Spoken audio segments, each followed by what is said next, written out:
O primeiro compromisso. Seja impecável com sua palavra. O primeiro compromisso é o mais importante e também o mais difícil de cumprir. Com ele você será capaz de transcender ao nível de existência que chama de céu na terra. Seja impecável com sua palavra. Parece simples, mas é extremamente poderoso. Por que sua palavra? Ela é o poder que você tem de criar, o dom que vem diretamente de Deus. O livro do Gênesis, na Bíblia, falando da criação do universo, diz: no início havia o Verbo, e o Verbo era com Deus, e o Verbo era Deus. Por meio da palavra, você expressa seu poder criativo, e por meio dela que você manifesta tudo, independentemente de qual seja a língua que você fala. Sua intenção se manifesta por intermédio da palavra. O que você sonha, sente e realmente é será manifestado mediante a palavra. Ela não é apenas um som ou um símbolo escrito. A palavra é força, é o poder que você possui de expressar-se e de comunicar-se, de pensar e, portanto, de criar os eventos em sua vida. Você pode falar. Que outro animal no planeta possui esse dom? A palavra é a mais poderosa ferramenta que você possui como ser humano. É um instrumento da magia, porém, como uma espada de 2 gumes, ela pode criar o sonho mais belo ou destruir tudo ao seu redor. Uma das lâminas é o mau uso da palavra, que cria o verdadeiro inferno. A outra lâmina é a impecabilidade da palavra, que apenas cria beleza, amor e o céu na terra. Dependendo de como é usado, ela pode libertá-lo ou escravizá-lo, mais do que imagina. Toda a magia que você possui está baseada em sua palavra. Sua palavra é pura magia e o mau uso dela atrai malefícios a você. Ela é tão poderosa que uma única palavra pode mudar ou destruir as vidas de milhões de pessoas. Alguns anos atrás, usando a palavra, um homem na Alemanha manipulou todo um país formado de pessoas inteligentes. Ele as conduziu a uma guerra mundial usando apenas o poder de sua palavra. Convenceu os outros a cometerem os piores atos de violência. Ativou o medo das pessoas e, com uma grande explosão em cadeia, ocorreram assassinatos e a guerra se disseminou no mundo inteiro. Seres humanos destruíram outros seres humanos porque tinham medo uns dos outros. Baseado em crenças e compromisso gerado pelo medo, a palavra de Hitler será lembrada por muitos séculos. A mente humana é como um terreno fértil onde sementes estão sendo plantadas continuamente. Essas sementes são opiniões, ideias e conceitos. Você planta um grão e a mente humana é tão fértil. O único problema é que frequentemente ela também fertiliza as sementes do medo. A mente do ser humano pode ser fértil, mas apenas em relação às sementes para as quais é preparada. O importante é saber que tipo de semente ela está propícia a fertilizar, e daí então prepará-la para receber os grãos do amor. Vamos tomar o exemplo de Hitler. Ele enviou todas aquelas sementes de medo. Elas germinaram e conseguiram provocar uma destruição em massa. Conscientes do enorme poder da palavra, precisamos compreender que tipo de poder sai de nossas bocas. Um temor ou dúvida plantada em nossas mentes é capaz de gerar um drama infinito de eventos.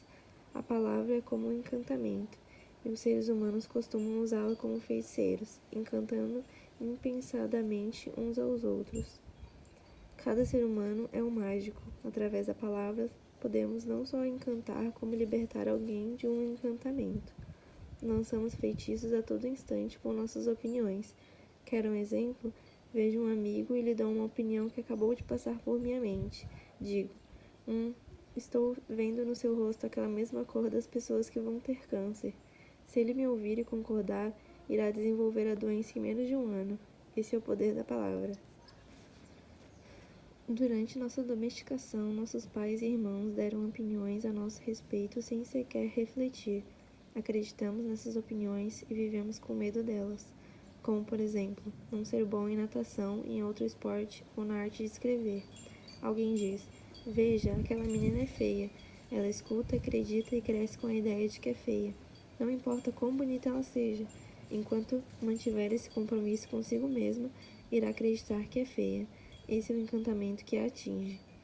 Ao captar nossa atenção, a palavra pode entrar em nossa mente e alterar todo um conceito, para melhor ou pior. Outro exemplo, você pode acreditar que é estúpido e ter acreditado nisso até onde vai sua lembrança. Esse compromisso talvez seja capcioso, levando você a fazer muitas coisas para provar que é estúpido. Provavelmente dirá a si mesmo: gostaria de ser esperto, mas devo ser estúpido ou não teria feito aquilo. A mente percorre centenas de direções diferentes e poderíamos passar dias sendo atraídos apenas pela crença em sua própria estupidez. Até que um dia, alguém prende sua atenção e, usando a palavra, diz que você não é estúpido. Você acredita no que aquela pessoa está dizendo e faz um novo compromisso. Como resultado disso, não se sente nem age mais como estúpido. Um encantamento inteiro é quebrado apenas pelos poderes do mundo. De forma análoga, se você acredita ser estúpido e alguém prende sua atenção e diz: é verdade, você é a pessoa mais estúpida que eu já conheci, o acordo será reforçado e se tornará ainda mais forte. Agora vamos examinar o significado da palavra impecabilidade, que quer dizer sem pecado. Impecável vem do latim peccatu, que significa pecado. O prefixo in é igual a sem, portanto, impecável é sem pecado. As religiões falam sobre pecado e pecadores, mas vamos compreender o que realmente significa pecar. Um pecado é algo que se faz contra si mesmo. Tudo que você sente, acredita ou diz que se volta contra você mesmo. Ou seja, toda vez que você se julga ou culpa por alguma coisa, é um pecado. Ser impecável é não contrariar sua natureza, é assumir a responsabilidade por seus atos sem julgamentos ou culpas. Desse ponto de vista, todo o conceito de pecado se transforma de alguma coisa moral ou religiosa em algo que pertence ao senso comum. O pecado começa quando você se rejeita. A autorrejeição é o maior de todos os pecados. Em termos religiosos, trata-se de um pecado mortal que leva à morte. Impecabilidade, por outro lado, leva à vida. Ser impecável com sua palavra é não usá-la contra você mesmo. Se eu o encontro na rua e o chamo de estúpido, parece que estou usando a palavra contra você. Na realidade, eu a estou usando contra mim mesmo, já que você vai me odiar por isso e o seu ódio não é bom para mim. Portanto, se eu fico zangado e com minha palavra envio todo o veneno emocional para você, estou usando minha palavra contra mim. Se amo a mim mesmo, irei expressar esse amor interagindo com você, então serei impecável com a palavra para que aquela ação produza uma reação análoga. Se eu amo você, então serei correspondido. Se eu insultá-lo, você me insultará. Se eu lhe demonstrar gratidão, você terá gratidão por mim. Se eu for egoísta, você também será. Se eu usar a palavra para colocar um encantamento em você, você irá colocar um encantamento em mim. Ser impecável com a própria palavra é empregar corretamente a sua energia, é usá-la na direção da verdade e do amor por você. Se você se compromissar a ser impecável com sua palavra, basta essa intenção para que a verdade se manifeste por seu intermédio e limpe todo o veneno emocional que existe em seu interior. No entanto, é difícil firmar esse compromisso porque aprendemos a fazer exatamente o oposto. Temos aprendido a mentir como um hábito de comunicação, não apenas com os outros, mas com nós mesmos. Não somos impecáveis com a palavra. O poder da palavra é utilizado de forma completamente errada no inferno. Costumamos usar a palavra para amaldiçoar, culpar, causar remorso, destruir. Claro, podemos usá-la no sentido correto, mas não com muita frequência. A maior parte do tempo, ela é usada para espalhar nosso veneno pessoal, expressando raiva, ciúme, inveja e ódio. A palavra é magia pura, o presente mais poderoso que temos como seres humanos, e a usamos contra nós mesmos. Planejamos vingança, criamos o caos no mundo, usamos a palavra para criar ódio entre raças e pessoas diferentes, entre famílias e nações. Fazemos mau uso dessa força com muita frequência, e essa é a nossa forma de criar e perpetuar o sonho do inferno. É assim que nos desvalorizamos, nós e os outros, e nos mantemos em estado de medo e dúvida. Como o mau uso da palavra atrai malefícios, estamos o tempo todo lidando com o mal, ignorando os efeitos mágicos que a nossa palavra é capaz de produzir. Havia uma mulher, por exemplo, que era inteligente e tinha um ótimo coração. Ela possuía uma filha a quem adorava e amava muito. Uma noite voltou para casa depois de um dia ruim no trabalho, cansada, tensa e com uma terrível dor de cabeça. Ela queria paz e sossego, mas sua filha cantava e pulava alegremente. Alheia ao estado emocional da mãe, a menina encontrava-se em seu próprio mundo, em seu próprio sonho. Sentia-se maravilhosa, expressando sua alegria e amor, saltando e cantando cada vez mais alto. Cantava tão alto que piorava a dor de cabeça de sua mãe, que num determinado momento, irritada, perdeu o controle. Cale a boca, você tem uma voz horrível, não pode ficar quieta? A verdade é que naquele momento, a tolerância materna em relação a qualquer coisa era nula, mas a filha acreditou nas palavras da mãe e assumiu um compromisso consigo mesma. Depois disso, não cantou mais, acreditando que a própria voz era feia e iria incomodar quem a ouvisse. Mostrou-se tímida na escola e quando lhe pediam que cantasse, ela recusava. Até mesmo falar com os outros se tornou difícil para ela. Tudo mudou nessa menina por causa do novo compromisso assumido. Se quisesse ser aceita e amada, ela teria que suprir suas emoções. Sempre que escutamos uma opinião e acreditamos nela, estabelecemos um compromisso que se torna parte do nosso sistema de crenças. Essa menina cresceu e, embora tivesse uma bela voz, jamais cantou outra vez. Desenvolveu um complexo a partir de um encantamento lançado sobre ela pela pessoa que mais a amava, a própria mãe. Sua mãe nem reparou nas consequências de suas palavras. Não reparou que atraiu malefícios que encantaram a própria filha. Não conhecia o poder de sua palavra e, portanto, não podia ser culpada. Fez o que a própria mãe, o pai e outros educadores fizeram a ela de várias formas, com o mau uso inconsciente da palavra. Quantas vezes fazemos isso com nossos próprios filhos? Emitimos esse tipo de opinião, obrigando-os a carregar esses malefícios por anos e anos a fio. As pessoas que nos amam fazem isso conosco, mas não se dão conta, por isso precisamos perdoá-las. Elas não sabem o que fazem. Outro exemplo, você acorda de manhã sentindo-se muito feliz. Sente-se tão bem que permanece por 1 ou 2 horas em frente ao espelho, embelezando-se. Bem, um de seus melhores amigos chega e diz: "O que aconteceu com você? Está horrível. Olha só esse vestido. É ridículo." Pronto, é o suficiente para colocar você a caminho do inferno. Talvez ele só tenha dito isso para magoar você, e conseguiu. Emitiu uma opinião com todo o poder da palavra dele como apoio. Se você a aceitar, ela se tornará um compromisso e você colocará todo o seu poder nela. Essa opinião se transforma em um malefício. Esses tipos de encantamentos são difíceis de quebrar. A única maneira de fazer isso, desfazer um encantamento, é realizar um novo compromisso baseado na verdade. A verdade é a parte mais importante de ser impecável com sua palavra.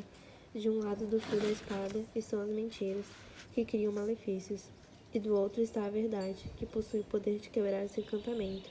Apenas a verdade pode nos libertar. Observando as reações diárias dos seres humanos, imagine quantas vezes atiramos encantamentos uns nos outros com nossa palavra. Com o tempo, essa interação se torna a pior forma de malefício, que chamamos de mexerico ou fofoca. Fofocar causa malefícios do pior aspecto, porque é puro veneno. Aprendemos a fazer isso firmando um compromisso. Quando éramos crianças, escutávamos adultos ao nosso redor fofocando o tempo todo, dando abertamente suas opiniões sobre outras pessoas, inclusive sobre indivíduos que não conheciam. O veneno emocional era transferido com as opiniões e aprendimos que essa era uma forma normal de comunicar-se. Fofocar tornou-se a forma principal de comunicação na sociedade humana. É assim que nos aproximamos uns dos outros, porque nos sentimos melhor ao ver que eles se sentem tão mal quanto nós. Existe uma antiga expressão que diz: a miséria gosta de companhia, e as pessoas que sofrem no inferno não querem ficar sozinhas. O medo e o sofrimento são parte importante no drama planetário. São a maneira de o sonho do planeta nos manter agachados. Fazendo a analogia da mente humana com o computador, as fofocas poderiam ser comparadas aos vírus. Um vírus de computador é um programa escrito na mesma linguagem que todos os outros códigos de programa, porém carrega uma intenção danosa. Esse código é introduzido no interior do programa do seu computador quando você menos espera, e sem o seu conhecimento. Depois que ele foi introduzido, sua máquina não funciona direito, ou simplesmente deixa de funcionar. Isso porque os códigos se confundem tanto com as mensagens conflitantes que param de produzir os resultados esperados. As fofocas humanas funcionam exatamente da mesma forma. Por exemplo, você está começando uma nova aula com um professor e aguarda isso há muito tempo. No primeiro dia de aula, você se encontra com alguém que já cursou aquela matéria, que lhe diz: "Ah, esse professor é um sujeito pernóstico. não faz ideia do que está falando, e cuidado, já ouvi falar que ele é tarado. Imediatamente você se impressiona com aquelas palavras e com o código emocional da pessoa quando disse isso, mas não está consciente das motivações dela. Ela poderia estar irritada por não ter conseguido passar naquela disciplina, ou talvez estivesse simplesmente fazendo uma suposição baseada em medo e preconceito. Mas como você aprendeu a ingerir informações como uma criança, alguma parte do seu ser acredita naquele comentário. Durante a aula, enquanto o professor fala, você sente o veneno se formando em seu espírito e não percebe que está vendo o professor através dos olhos da pessoa que fez a fofoca. Então começa a falar para os seus colegas de classe da mesma forma. Um pernóstico e tarado. Você odeia a aula e logo decide desistir. Culpa o professor, mas a verdadeira culpada é a fofoca. Toda essa confusão pode ser causada por um único vírus de computador. Um pequeno trecho de desinformação é capaz de interromper a comunicação entre pessoas, infectando cada indivíduo, que passa a contagiar outros. Tente imaginar o processo. Cada vez que os outros fofocam com você, inserem um vírus de computador em sua mente, fazendo com que pense menos claramente. Depois, num esforço para limpar a própria confusão e conseguir alívio do veneno, você fofoca e espalha esse vírus para mais alguém. Agora imagine esse padrão caminhando numa corrente infinita entre todos os seres humanos da Terra. O resultado é um mundo cheio de pessoas que podem apenas receber informações através dos circuitos entupidos com um vírus contagioso e venenoso. É ele que os soltecas chamam de mitote, o caos de milhares de vozes diferentes, todas tentando falar ao mesmo tempo na mente. Ainda pior são os feiticeiros ou hackers de computadores, os que intencionalmente espalham o vírus. Recorde a época em que você ou algum conhecido estava zangado com outra pessoa e desejava se vingar. Você disse alguma coisa para ou sobre a pessoa com a intenção de espalhar veneno e fazer com que essa pessoa se sentisse mal consigo mesma. Quando crianças, fazemos isso sem pensar, mas quando crescemos, nos tornamos muito mais calculistas em nossos esforços para rebaixar outra pessoa. Então mentimos para nós mesmos e dizemos que essa pessoa recebeu um castigo justo para seus malfeitos. Quando enxergamos o mundo através de um vírus de computador, é fácil justificar o comportamento mais cruel. O que deixamos de perceber é que o mau uso de nossa palavra está nos enterrando cada vez mais no sonho do inferno. Por anos a fio, assimilamos fofocas e opiniões dos outros, mas agimos conosco da mesma forma. Constantemente nos dizemos coisas como: puxa, estou gordo, estou feio, estou ficando velho, estou perdendo os cabelos, sou estúpido, nunca entendo nada, jamais serei bom o suficiente e nunca serei perfeito. Está vendo como usamos nossa palavra contra nós mesmos? Precisamos começar a compreender o que a palavra é e o que a palavra faz. Se você entender o primeiro compromisso, ser impecável com sua palavra, você passa a perceber todas as mudanças que podem acontecer em sua vida. Primeiro, na forma como você lida consigo mesmo, e depois na forma como lida com as outras pessoas, especialmente aquelas a quem mais ama. Considere quantas vezes você fofocou sobre a pessoa amada para conquistar o apoio de outros para o seu ponto de vista. Quantas vezes você capturou a atenção alheia e espalhou veneno sobre quem mais ama a fim de tornar sua posição correta? Sua opinião não é nada além do seu ponto de vista, não é necessariamente verdadeira. Ela deriva de suas crenças, do seu próprio ego e do seu próprio sonho. Criamos todo esse veneno e o espalhamos aos outros para que possamos nos imaginar certos em nosso ponto de vista. Se adotarmos o primeiro acordo e nos tornarmos impecáveis em relação à nossa palavra, qualquer veneno emocional será limpo de nossa mente e de toda a comunicação em nossos relacionamentos pessoais, incluindo nosso animal de estimação, cão ou gato. A impecabilidade no mundo também irá conferir imunidade em relação a alguém colocando um encantamento em você. Você apenas receberá a ideia negativa se sua mente for um terreno fértil para essa ideia. Quando você se torna impecável em relação à sua palavra, sua mente não mais fertiliza palavras que formam malefícios. Ao invés disso, é um terreno fértil para palavras que venham do amor. Você pode medir a impecabilidade de sua palavra pelo seu nível de amor próprio. Quanto você ama a si mesmo e como se sente em relação a si mesmo são diretamente proporcionais à qualidade e integridade de sua palavra. Quando você é impecável com suas palavras, sente-se bem, feliz e em paz. Você pode transcender o sonho do inferno apenas firmando o compromisso de ser impecável com sua palavra. Neste instante, estão plantando essa semente em sua cabeça. Se ela vai ou não crescer, depende do quão fértil sua mente é para sementes do amor. Cabe a você firmar esse compromisso com você mesmo. Sou impecável com minha palavra. Cuide dessa semente, e à medida que ela germinar em sua mente, irá gerar mais sementes de amor para substituir as sementes do ódio. Esse primeiro compromisso irá mudar o tipo de semente que brota de sua mente. Ser impecável com a própria palavra. Este é o primeiro compromisso que você deve fazer se quiser ser livre, se quiser ser feliz, se quiser transcender o nível de existência que é o inferno. Use a palavra para espalhar o amor. Use magia começando com você mesmo. Repita para si próprio quão maravilhoso você é, como é grande. Diga a si mesmo como gosta de você. Use a palavra para quebrar todos os pequenos compromissos que o fazem sofrer. É possível. É possível porque eu fiz isso. Eu não sou melhor do que você. Não, somos exatamente a mesma coisa. Temos o mesmo tipo de cérebro e o mesmo tipo de corpo. Somos humanos. Se eu fui capaz de quebrar esses compromissos e criar novos, então você pode fazer a mesma coisa. Se posso ser impecável com minha palavra, por que você não pode? Esse compromisso somente é capaz de mudar toda a sua vida. A impecabilidade da palavra pode levar à liberdade pessoal, ao sucesso e à abundância. Pode facilmente dissolver todo o medo transformado em alegria e amor. Imagine só o que você pode criar com a impecabilidade da palavra. Pode transcender o sonho do medo e viver uma vida diferente. Pode viver no céu no meio de milhares de pessoas que vivem no inferno, porque você se torna imune a esse inferno. Pode atingir o reino do céu apenas com esse compromisso. Seja impecável com sua palavra.